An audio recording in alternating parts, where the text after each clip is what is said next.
আসসালামু আলাইকুম। অবিরাম বাংলার সংবাদে আপনাদের সবাইকে স্বাগত জানাচ্ছি। আমি ফিরোজ তোহা। শুরুতেই বিআরবি কেবলস সংবাদ শিরোনাম।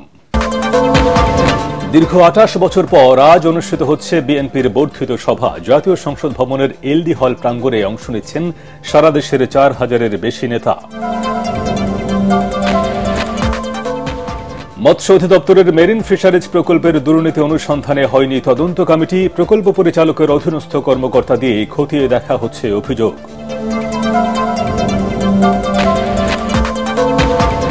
নিরাপত্তা নিশ্চিতে রাজধানীর গুরুত্বপূর্ণ এলাকায় রাতভর যৌথ বাহিনীর টহল। চেকপোস্টে তল্লাশি। সন্ত্রাসী যেই হোক রক্ষা পাবে না, হুঁশিয়ারি ডিবি প্রধানের। আন্তর্জাতিক পর্যায়ে ছোলার দাম কমলেও প্রভাব নেই দেশের বাজারে। আমদানি প্রায় দ্বিগুণ হলেও ১ বছরের ব্যবধানে কেজিতে বেড়েছে ২০ টাকা।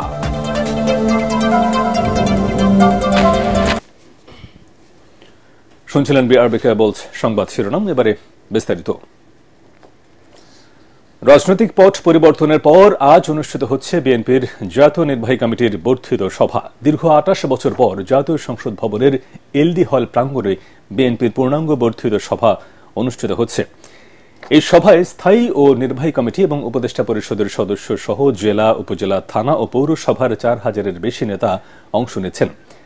এছাড়া ২০১৮ সালের সংসদ নির্বাচনে অংশ নেওয়া প্রার্থী ও মনোনয়ন পাওয়া প্রার্থী সহ ১১টি অঙ্গ ও সহযোগী সংগঠনের নেতারা সবাই আমন্ত্রণ পেয়েছেন। দলের নীতি নির্ধারকরা জানান, দেশের চলমান পরিস্থিতিতে দলের ভবিষ্যৎ পরিকল্পনা নির্ধারণে এই সভা অত্যন্ত গুরুত্বপূর্ণ।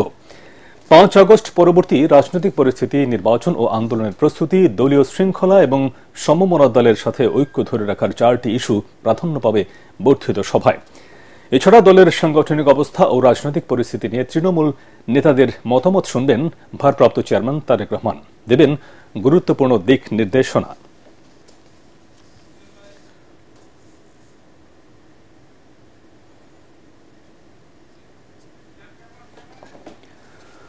দর্শক, এই মুহূর্তে জাতীয় সংসদ ভবনের এলডি হল প্রাঙ্গণে আছেন সহকর্মী কামরুজ্জামান রাজীব। সবশেষ জানতে সরাসরি চলে যাচ্ছি সেখানে। রাজীব, সারা দেশ থেকে আসা নেতারা কি সভায় যোগ দেওয়া শুরু করেছেন?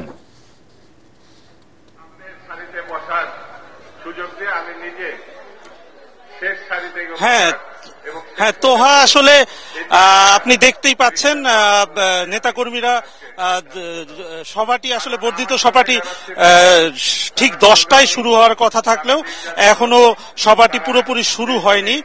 সভাটি শুরু হয়নি। বিভিন্ন দেশের বিভিন্ন জেলা, উপজেলা, ইউনিয়ন, পৌরসভা থেকে আসা নেতাকর্মীরা কিন্তু এখনো ঢুকছেন। আমরা সংবাদে যেরকমটি জানিয়েছি যে ৪,০০০-এরও বেশি নেতা কিন্তু এই সভায় অংশ নেবেন এবং তারা কিন্তু সারিবদ্ধভাবে, সুশৃঙ্খলভাবে কিন্তু এই সভাস্থলে ঢুকছেন, এই জাতীয় সংসদ ভবনের এলডি হলে। আমরা একটু দেখাতে চাই নেতারা কিন্তু সবাই প্রবেশ করছেন। এর কিছুক্ষণের মধ্যেই কিন্তু সভাটি শুরু হবে। সবার প্রথমেই শুভেচ্ছা বক্তব্য রাখবেন বিএনপি মহাসচিব মির্জা ফখরুল ইসলাম আলমগীর। এর পরপরই উদ্বোধনী সবার যে বর্ধিত সভার উদ্বোধন করবেন ভার্চুয়ালি, লন্ডন থেকে ভার্চুয়ালি যুক্ত হয়ে বিএনপির ভারপ্রাপ্ত চেয়ারম্যান তারেক রহমান। তিনি তার উদ্বোধনী যে বক্তব্য, দিক নির্দেশনামূলক বক্তব্য, সেই বক্তব্যের মধ্যে দিয়ে কিন্তু প্রথম অধিবেশন, এই বর্ধিত সভার প্রথম অধিবেশনটি শেষ হবে। এরপরে কিন্তু রুদ্ধদ্বার দ্বিতীয় অধিবেশন অর্থাৎ কর্ম অধিবেশন শুরু হবে।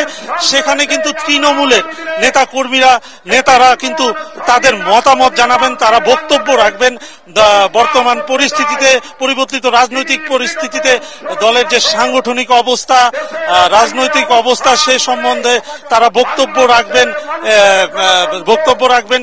এছাড়া আমরা দলের নীতি নির্ধারকদের সাথে কথা বলে যতটুকু জানতে পেরেছি, এই সভায় মূল যে 4টি ইস্যু উঠে আসবে তা হলো 5 আগস্ট পরবর্তী দেশের রাজনৈতিক অবস্থা, নির্বাচন, দলের বিএনপির নির্বাচন ও আন্দোলনের প্রস্তুতি এছাড়া দলীয় শৃঙ্খলা এবং সমমনা দলগুলোর সাথে ঐক্য কিভাবে ধরে রাখা যায় এই বিষয়গুলো নিয়ে মূলত আলোচনা হবে। নেতাকর্মীদের বক্তব্য শুনবেন তারেক রহমান এবং সবশেষ সমাপনী বক্তব্য তারেক রহমান তার সমাপনী বক্তব্যের মধ্য দিয়ে এই সভাটি শেষ হওয়ার কথা রয়েছে। সভাটি কিন্তু আর কিছুক্ষণের মধ্যেই শুরু হবে। আপনারা দেখতে পাচ্ছেন বিভিন্ন জেলার এবং বিদেশ থেকে আসা নেতারাও কিন্তু প্রবেশ করছেন। আর কিছুক্ষণের মধ্যেই সভাটি শুরু হবে বিএনপি মহাসচিব মির্জা ফখরুল ইসলাম আলমগীরের শুভেচ্ছা বক্তব্যের মধ্য দিয়ে। এই ছিল সংসদ ভবনের এলডি হল থেকে বর্ধিত সভার সবশেষ খবর। জি রাজীব, আপনাকে ধন্যবাদ। মৎস্য অধিদপ্তরের sustainable coastal and marine fisheries প্রকল্পে দীর্ঘদিনের অনিয়ম দুর্নীতি অনুসন্ধানে এখনও কোনো তদন্ত কমিটি গঠন করা হয়নি। প্রকল্প পরিচালক এস.এম. মনিরুজ্জামান তার কাছের অধীনস্থ কর্মকর্তা দিয়ে বিষয়টি খতিয়ে দেখার জন্য প্রস্তাব করেছেন। প্রকল্পের দুর্নীতি নিয়ে উদ্বেগ জানিয়েছে টিআইবি। মনির হোসেন তপুর ৩ পর্বের ধারাবাহিক প্রতিবেদনের আজ দেখুন শেষ পর্ব।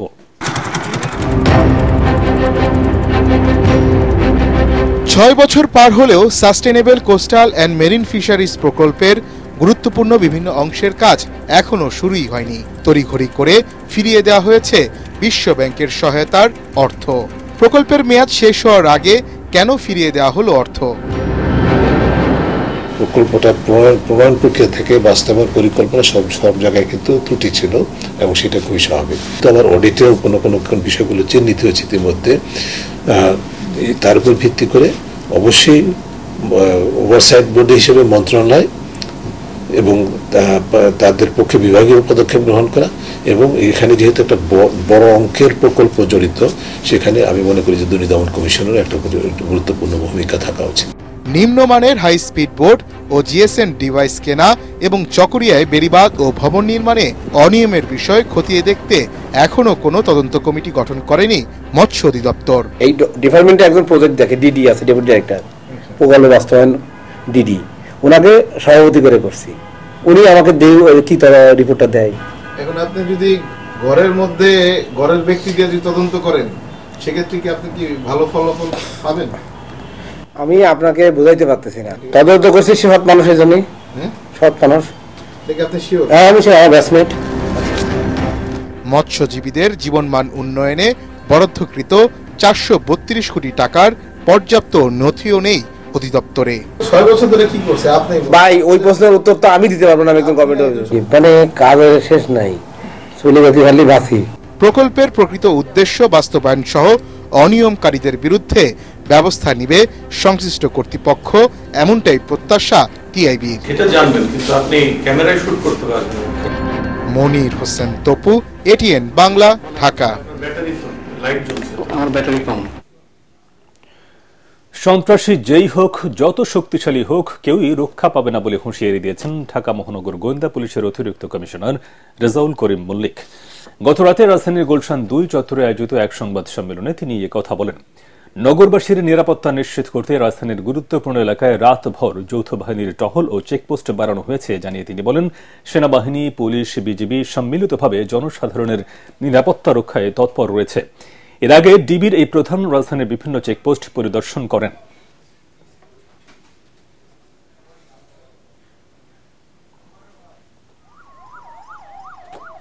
সন্ত্রাসী যেই হোক, যত রকম শক্তিশালী হোক, আইনের হাত থেকে সে কোনোভাবেই রক্ষা পাবে না। নগরবাসীর যাতে শান্তি শৃঙ্খলাভাবে বসবাস করতে পারে, তার জন্য আমাদের যা যা করণীয় আমরা ডিরেক্ট ব্যবস্থা করে যাব। আমার মনে হয় নগরবাসী অনেকটা ভালোভাবে অবস্থান করছে। আন্তর্জাতিক পর্যায়ে ছোলার দাম কমলেও তার প্রভাব নেই দেশীয় বাজারে, যেখানে আমদানি প্রায় দ্বিগুণ হল। বছরের ব্যবধানে কেজিতে দাম বেড়েছে প্রায় ২০ টাকা। ব্যবসায়ী নেতারা বলছেন, বাজারের ছোলার সরবরাহ স্বাভাবিক থাকলেও ডলারের মূল্য বৃদ্ধি ও সিন্ডিকেট করেই বাড়ানো হয়েছে ছোলার দাম। আর consumer association of Bangladesh CAB বলছে, আমদানি থেকে খুচরা বাজার বাড়াতে হবে নজরদারি। তরিক ইসলামের রিপোর্ট। ইফতারির অন্যতম উপকরণ ছোলা। রোজা এলেই বাড়ে ছোলার চাহিদা। ক্রেতা চাহিদা বিবেচনায় রেখে ছোলার ডাল সহ 11টি পণ্য আমদানিতে বিশেষ ছাড় দেয় কেন্দ্রীয় ব্যাংক। সেই সুবিধা নিয়ে আমদানিও হয় প্রায় দ্বিগুণ। ট্যারিফ কমিশনের তথ্য মতে রোজায় ছোলার চাহিদা প্রায় 1 লাখ টন, যেখানে গত 2.5 মাসে ছোলা আমদানি হয়েছে প্রায় 1,60,000 টন। গত বছরের তুলনায় আমদানি বেশি হয়েছে 71,000 টন বা 80% বেশি। এত আমদানির পরেও বাজারে তার প্রভাব নেই, দাম বেড়েই চলেছে ছোলার। আমদানি তথ্য অনুযায়ী 2024 সালের টন প্রতি $680 কেনা ছোলা খুচরা পর্যায়ে কেজি প্রতি বিক্রি হয় 80 থেকে 85 টাকা। অথচ বছরের ব্যবধানে প্রায় $700 কেনা ছোলার খুচরা পর্যায়ে দাম 110 থেকে 120 টাকা পর্যন্ত। ব্যবসায়ীদের দাবি ডলার সংকট ও দাম বাড়ার প্রভাব পড়েছে ছোলার বাজারে, অভিযোগ করেন সিন্ডিকেটের। ডলার যদি আপনার কাছে পর্যাপ্ত পরিমাণ ডলার থাকে তাহলে ডলারের দাম কমে গেলে আমরা কম দামে মালটা কিনতে পারি, আমরা কম দামে খাওয়াইতে পারি। সকালে বলে 95 টাকা, দুপুরে বলে 97 টাকা, বিকালে বলে 98 টাকা, সন্ধ্যায় বলে 100 টাকা। নেন নেন না নেন না নেন, আপনি না নিয়ে যাইবেন কই? আর consumer association of Bangladesh CAB বলছে ভোক্তার স্বার্থ সুরক্ষায় বাড়াতে হবে বাজার তদারকি।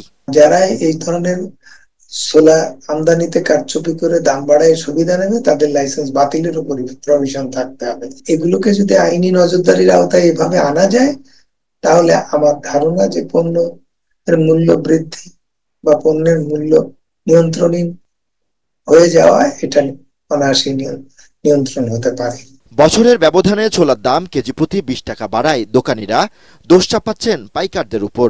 আর পাইকাররা বলছেন ভোক্তার পকেট কাটছে খুচরা দোকানিরা। আন্তর্জাতিক বাজারে কমেছে ছোলার দাম, বেড়েছে ছোলার আমদানিও। তারপরও দাম চড়া আসন্ন রমজানে ইফতারের অন্যতম উপকরণ ছোলার। ব্যবসায়ী নেতারা বলছেন বাজার সিন্ডিকেট ও ডলার সংকটের কারণেই বেড়েছে ছোলার দাম। তরিক ইসলাম, এটিএন বাংলা, ঢাকা। কাল পর্দা নামছে অমর 21শে বইমেলার। শেষ বেলায় এসে মেলায় বাড়ছে পাঠকের উপস্থিতি। পাঠকরা স্টলে স্টলে ঘুরে কিনছেন প্রিয় লেখকের নতুন বই। বইমেলার আরো খবর জানাচ্ছেন আনান তাসিন রে। শেষ সময়ে এসে মেলায় বাড়ছে পাঠকদের উপস্থিতি। স্টলগুলোতে ভিড় ছিল চোখে পড়ার মতো। জনপ্রিয় লেখকদের বইয়ের প্রতি চাহিদা বেশি পাঠকদের। ভূতের বই পছন্দ হয়েছে, 3 বার মনে হয় আসা হয়েছে। হ্যাঁ, ভালোই, খারাপ না। আর এই ভূতের বই কিনতে আসছে। হ্যাঁ, বই কিনেছি, আমার মায়ের জন্য একটা কিনেছি, আর আমার ভাগিনা আছে, ওদের জন্য নিচ্ছি আর কি। বইয়ের প্রতি পাঠকদের এই আগ্রহই প্রমাণ করে বইয়ের প্রতি মানুষের ভালোবাসা চিরন্তন। নতুন প্রজন্মের বইমুখী হওয়াকেও ইতিবাচক হিসেবে দেখছেন লেখকরা। মনে হচ্ছে যে এবার স্টুডেন্টদের সমাগমটা একটু বেশি। বই পড়তে অতটা ভালোবাসে না আসলে, যেরকম নাটক দেখতেও আসলে এতটা ভালোবাসে না, যেরকম শর্টস দেখতে ভালোবাসে, রিলস দেখতে ভালোবাসে। দুটো বই হচ্ছে আলোর ঠিকানাতে পাওয়া গিয়েছিল, যাচ্ছে, আলহামদুলিল্লাহ ভালো সাড়া পাচ্ছি। তবে বই বিক্রি নিয়ে মিশ্র প্রতিক্রিয়া প্রকাশকদের মাঝে। এবার আমরা আসলে একটু ব্যতিক্রমী পেলাম, বিগত দিনগুলোর মতো ওই মেলাগুলোর মতো আসলে এইভাবে জমে ওঠেনি মেলাটা। 26 দিনে মেলায় প্রকাশিত হয়েছে মোট 2788টি নতুন বই। এর মাঝে বুধবার এসেছে 166টি। আনান তাসিন রি, এটিএন বাংলা, ঢাকা। লেখাপড়ার একঘেয়েমি দূর করতে এবছরও শিক্ষার্থীদের জন্য বার্ষিক বনভোজনের আয়োজন করেছে Ad-din Sakina women's medical college. এতে খুশি শিক্ষার্থীরা। এর ফলে সব ব্যাচের শিক্ষার্থীদের সাথে বন্ধুত্বপূর্ণ সম্পর্ক তৈরি হবে বলে মনে করেন দেশি বিদেশি শিক্ষার্থীরা। এই বনভোজন শিক্ষার্থীদের মানসিক বিকাশ সহ শিক্ষক শিক্ষার্থীদের মাঝে বন্ধন আরও দৃঢ় করতে ভূমিকা রাখবে বলে মনে করেন প্রতিষ্ঠানটির শিক্ষকরা। যশোর প্রতিনিধি তামান্না ফারজানার পাঠানো তথ্য ছবি নিয়ে রিপোর্ট জানাচ্ছেন তামান্না জেনিফার। 2012 সালে সদর উপজেলার পুলেরহাটে প্রতিষ্ঠিত হয় Ad-din Sakina women's medical college. প্রতিষ্ঠার পর থেকে পড়াশোনার পাশাপাশি শিক্ষার্থীদের মানসিক বিকাশে নানা কার্যক্রম পরিচালনা করে আসছে কলেজটি। এর মধ্যে আছে পিঠা উৎসব, সাংস্কৃতিক অনুষ্ঠান, খেলাধুলা, শিক্ষা সফর সহ নানা আয়োজন। তারই ধারাবাহিকতায় প্রতিষ্ঠানটি পালন করেছে বনভোজন। নড়াইলের একটি পার্কে অনুষ্ঠিত এই আনন্দ আয়োজনে মেতেছিল দেশি বিদেশি শিক্ষার্থীরা। সব ফ্রেন্ডদের সাথে, টিচারদের সাথে মানে সময় কাটানোর এটাই একমাত্র সুযোগ। আমরা সারা বছর অপেক্ষা করে থাকি এই দিনটার জন্য। I am Shifa Abid Hasan from India, Jharkhand.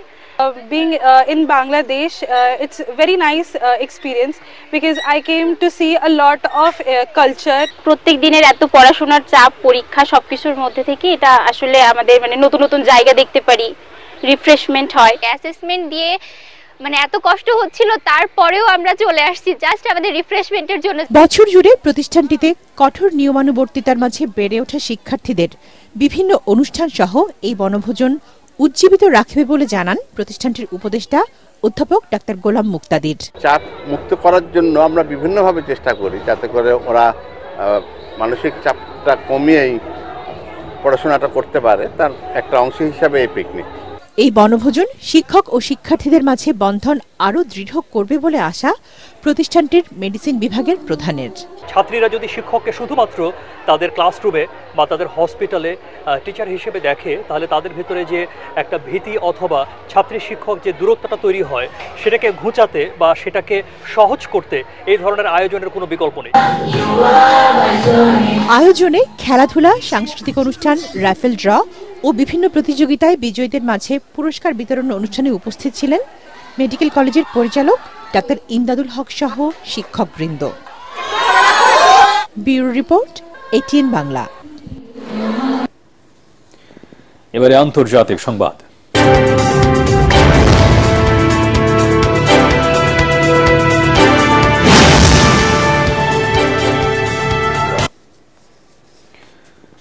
Email বিতর্ক এবং ইলন মাস্কের নেতৃত্বাধীন মার্কিন সরকারি দক্ষতা বিভাগের কঠোর নীতির বিরুদ্ধে প্রতিবাদ জানিয়ে একযোগে পদত্যাগ করেছেন হোয়াইট হাউসের ডিজিটাল সার্ভিসের 21 জন প্রযুক্তি বিশেষজ্ঞ। তাদের অভিযোগ সরকারি ব্যবস্থাকে ধ্বংসের পথে ঠেলে দিচ্ছে ট্রাম্প প্রশাসন। তবে বিদ্রোহ করা ফেডারেল কর্মীদের বরখাস্ত সহ কড়া সতর্ক করেছেন প্রেসিডেন্ট ডোনাল্ড ট্রাম্প। ইমেইল বার্তা না পাঠালে সরকারি কর্মকর্তাদের চাকরিচ্যুত করার হুমকি দিয়েছেন ইলন মাস্ক। আরও জানাচ্ছেন শরীফুল ইসলাম। যুক্তরাষ্ট্রের ফেডারেল সরকারের কর্মীদের প্রতি সপ্তাহের কাজের তালিকা বা হিসাব দিতে সম্প্রতি একটি ইমেল পাঠান প্রেসিডেন্ট ডোনাল্ড ট্রাম্পের উপদেষ্টা ইলন মাস্ক। ইমেলের জবাব না দিলে কর্মীদের চাকরিচ্যুত করার হুমকিও দেওয়া হয়, যা নিয়ে এখন সমালোচনার ঝড় আমেরিকা জুড়ে। ট্রাম্প প্রশাসনের উপর ক্ষোভে ফুঁসছেন সরকারি কর্মকর্তারা। এ নিয়ে তোপের মুখে পড়েছেন খোদ প্রেসিডেন্ট ডোনাল্ড ট্রাম্প ও তার উপদেষ্টা ইলন মাস্ক। মাস্কের কঠোর নীতির আওতায় বহু কর্মকর্তাকে ছাঁটাই এবং ইমেলের জেরে ফেডারেল সরকারের ভেতরে দেখা দিয়েছে বিশৃঙ্খলা। কিছু সংস্থা মাস্কের ইমেলের জবাব না দেওয়ার ঘোষণাও দিয়েছে। মার্কিন কেন্দ্রীয় তদন্ত সংস্থা FBI ও পররাষ্ট্র দপ্তরের ট্রাম্প নিযুক্ত কর্মকর্তারা নিজেদের কর্মীদের চেইন অব কমান্ডের বাইরে কারো ইমেলে সাড়া না দেবার আহ্বান জানিয়েছে।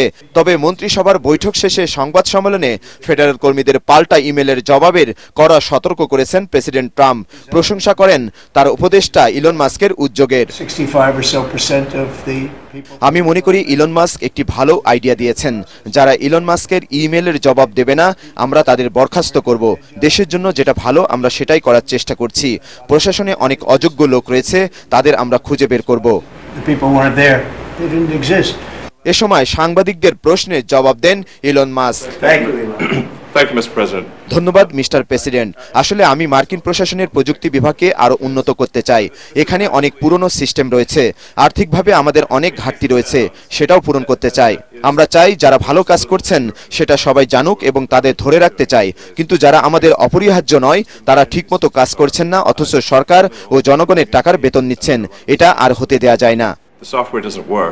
23 লাখের শক্তিশালী ফেডারেল কর্মী বাহিনীর আকার কমানো ও তা ঢেলে সাজানোর দায়িত্বে আছেন ট্রাম্প প্রশাসনের নতুন সৃষ্টি করা সরকারি দক্ষতা বিভাগ DOGE এর প্রধান ইলন মাস্ক। তার নীতির বিরুদ্ধে প্রতিবাদ জানিয়ে একযোগে পদত্যাগ করেছেন হোয়াইট হাউসের ডিজিটাল সার্ভিসের data scientist, product manager, IT প্রধান সহ 21 জন প্রযুক্তি বিশেষজ্ঞ। তবে ইলন মাস্কের পদক্ষেপকে স্বাগত জানিয়েছেন কিছু কর্মকর্তা। শরীফুল ইসলাম, এটিএন বাংলা। বীরশ্রেষ্ঠ শহীদ ল্যান্স নায়ক নূর মোহাম্মদ শেখের 89তম জন্মবার্ষিকী পালিত হল নড়াইলে। এ উপলক্ষে গতকাল তার জন্মভিটা সদর উপজেলার চণ্ডীবরপুর ইউনিয়নের নূর মোহাম্মদ নগরে শ্রদ্ধা নিবেদন, র্যালি, গার্ড অব অনার, আলোচনা সভা ও দোয়ার আয়োজন করা হয়। নূর মোহাম্মদ নগরে তার স্মৃতি স্তম্ভে ফুলেল শ্রদ্ধা নিবেদন ও গার্ড অব অনার দেয় জেলা প্রশাসন, মুক্তিযোদ্ধা সংসদ, পুলিশ প্রশাসন, বীরশ্রেষ্ঠ নূর মোহাম্মদ ট্রাস্ট। পরে বীরশ্রেষ্ঠ নূর মোহাম্মদ স্মৃতি জাদুঘরে আলোচনা সভা ও দোয়া মাহফিলে অংশ নেন জেলা প্রশাসক শারমিন আক্তার জাহান, প্রশাসনের কর্মকর্তা বীরশ্রেষ্ঠ নূর মোহাম্মদ শেখের পরিবারের সদস্যরা।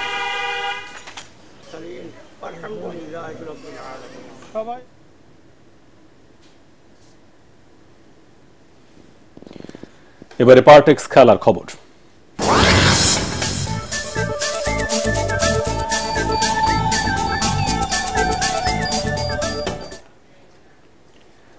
চ্যাম্পিয়ন্স ট্রফির সেমিফাইনাল খেলার আশা শেষ হয়ে গেছে। গ্রুপে বাংলাদেশ এবং পাকিস্তানের ম্যাচটি এখন শুধুই নিয়ম রক্ষার। একই মেরুতে দাঁড়িয়ে থাকা দুদল মাঠে নামছে চ্যাম্পিয়ন্স ট্রফির গ্রুপ পর্বে নিজেদের শেষ ম্যাচ খেলতে। বাংলাদেশের দুই সিনিয়র ক্রিকেটার মুশফিক রহিম এবং মাহমুদুল্লাহ রিয়াদের সম্ভাব্য শেষ আইসিসি ইভেন্ট এই চ্যাম্পিয়ন্স ট্রফি। টুর্নামেন্টে চ্যাম্পিয়ন হতে গিয়েছিল টাইগাররা, কিন্তু টানা 2 পরাজয়ে সব শেষ। দলকে চরমভাবে হতাশ করেছেন দুই সিনিয়র মুশফিক, মাহমুদুল্লাহ। বরাবরের মতো ব্যাটিং ব্যর্থতা ভুগিয়েছে বাংলাদেশকে। রাওয়ালপিন্ডি ক্রিকেট স্টেডিয়ামে বিকেল 3টায় নিয়ম রক্ষার ম্যাচে মুখোমুখি হবে বাংলাদেশ ও পাকিস্তান।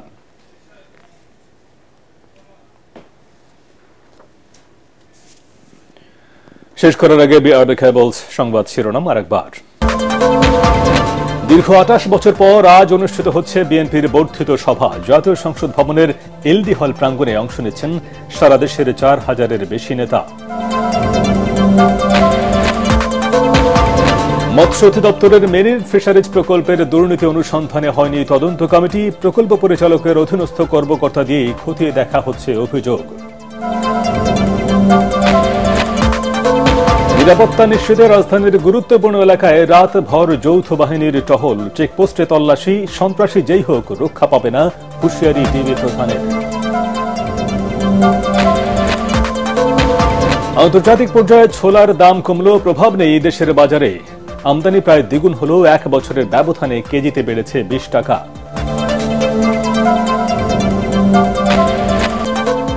পরবর্তী সংবাদ দেখার আমন্ত্রণ জানিয়ে এখনকার মতো শেষ করছি। ATN বাংলার সংবাদ ইউটিউবে দেখে ব্রাউজ করুন, youtube/ATN বাংলা নিউজ।